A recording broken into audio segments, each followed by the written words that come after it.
নমস্কার বন্ধুরা, আমার চ্যানেলে সবাইকে স্বাগত। আজ আমি শেয়ার করব আলু পটলের এক নিরামিষ রেসিপি। এই রেসিপিটা খেতে অপূর্ব। এই রেসিপিটা যদি থাকে তাহলে মাছ মাংসের কথা ভুলে যাবেন। তো বন্ধুরা, রেসিপিটা আমি শুরু করছি। প্রথমেই আমি 3টে মাঝারি সাইজের আলুকে ডুমু ডুমু করে কেটে নিয়েছি। আর নিয়েছি 5-6টা পটলগুলোকে ভালো করে আঁচড়ে একটু খোসা রেখে একটু ছুলে ফেলে দিয়ে ছোটো ছোটো টুকরো করে কেটে নিয়েছি। এবারে একটা কড়াইতে বসিয়ে দিয়েছি পরিমাণ মতো তেল দেওয়ার পর এবারে আমি আলুর টুকরোগুলো দিয়ে দিয়েছি। আলুর টুকরোগুলোকে এবারে মিডিয়াম ফ্লেমে খুব ভালো করে ভেজে নেব। তো ভালো করে নেড়ে চেড়ে আঁচটাকে মিডিয়ামে রেখে একটু সময় নিয়ে আমি আলুগুলোকে ভেজে নিচ্ছি, যাতে খুব তাড়াতাড়ি সিদ্ধ হয়ে যায়। তো নাড়তে চাড়তে আলুগুলোর কালার চেঞ্জ হয়ে গেছে, আর আলুগুলো কিন্তু অনেকটা ব্রাউন হয়ে গেছে। তো আমার ভাজা কমপ্লিট হয়ে গেছে। এবারে আমি আলু ভাজাগুলো তুলে নিয়েছি। এবারে সেই তেলেই দিয়ে দিচ্ছি কেটে টুকরো করে রাখা পটলগুলোকে একই রকমভাবে আমি মিডিয়াম ফ্লেমে ভেজে নেব। ভালো করে নেড়ে চেড়ে মিডিয়াম ফ্লেমে আমি ভেজে নিচ্ছি। পটলগুলোকে 2 থেকে 3 মিনিট সময় ধরে মিডিয়াম ফ্লেমে আমি ভেজে নেব, কখনো হাই ফ্লেমে ভাজবো না।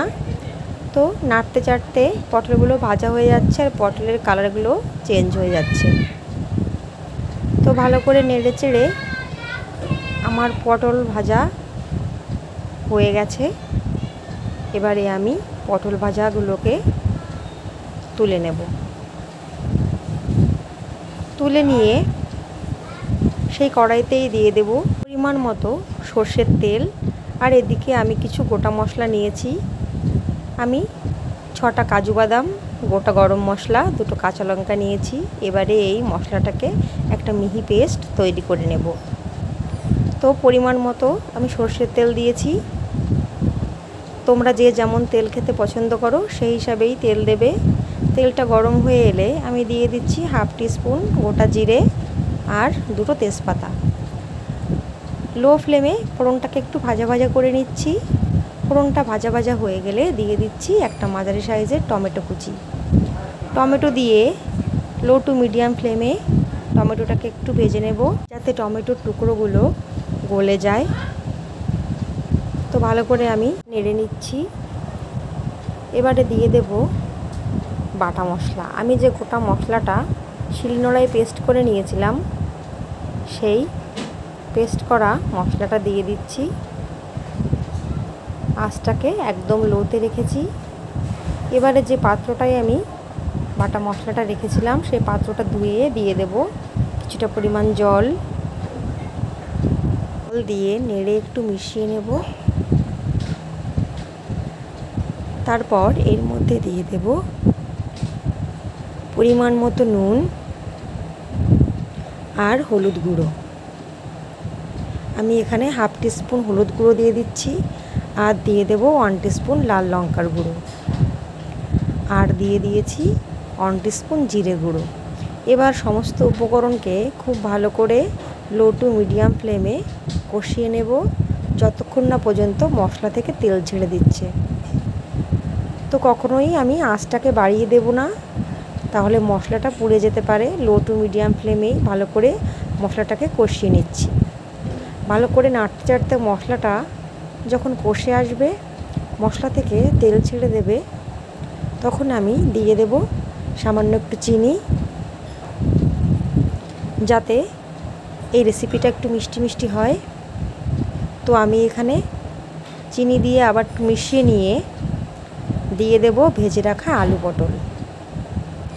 আলু পটল দেওয়ার পর আমি মিডিয়াম ফ্লেমে 3 থেকে 4 মিনিট খুব ভালো করে মশলার সঙ্গে আলু পটলকে কষিয়ে নেব, যাতে আলু পটলের সঙ্গে মশলাটা খুব ভালো করে মিশে যায়, তাহলে খেতে খুব সুস্বাদু হবে। তো বন্ধুরা, আমি ভালো করে নেড়ে চেড়ে কষিয়ে নিচ্ছি। তো তোমরা এভাবে এই রেসিপিটা অবশ্যই ট্রাই করতে পারো, যে কোনো নিরামিষ দিনে খেতে কিন্তু অসাধারণ হবে। তো ভালো করে নেড়ে চেড়ে আমার কষিয়ে নেওয়া হয়ে গেছে আলু পটলের সঙ্গে মশলাটাকে। এবারে দিয়ে দিচ্ছি পরিমাণ মতো জল। এই রেসিপিটা মাখা মাখা হবে, ঝোল ঝোল হবে না, সেই বুঝে জল দিতে হবে। তো প্রথমে একটু জল দিয়ে আমি মশলার সঙ্গে আলু পটলকে মিশিয়ে নিচ্ছি। মিশিয়ে নেওয়ার পরে আমি আরও একটু জল দেব। তো আমি গরম জল ব্যবহার করেছি, তোমরা গরম জল ব্যবহার করবে, তাহলে রান্নার স্বাদ ভালো হবে। এবারে পরিমাণ মতন জল দেওয়া আমার হয়ে গেছে। নেড়ে মিশিয়ে নিয়ে হাই ফ্লেমে ঝোলটা ফুটতে দেব। তো ঝোলটা ফুটতে শুরু করেছে। এবারে আমি ঢাকা চাপা দিয়ে 5 মিনিট হতে দেব মিডিয়াম ফ্লেমে, যাতে আলু পটল পারফেক্টভাবে সিদ্ধ হয়ে যায়। 5 মিনিট পর আমি ঢাকা তুলে নিয়েছি।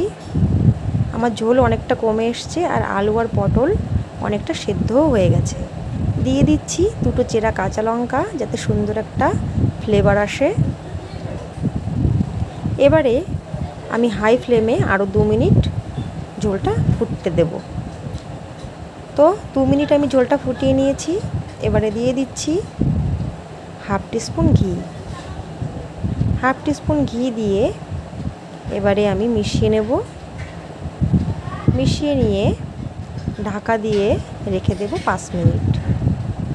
5 মিনিট পর আমি গরম গরম ভাত বা রুটির সঙ্গে পরিবেশন করব। খেতে কিন্তু অসাধারণ।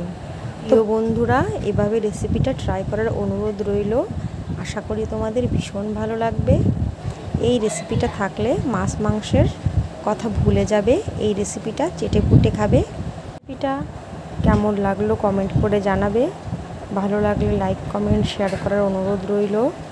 আর আমার চ্যানেলে নতুন বন্ধু হলে চ্যানেলটা সাবস্ক্রাইব করে আমার পাশে থেকো।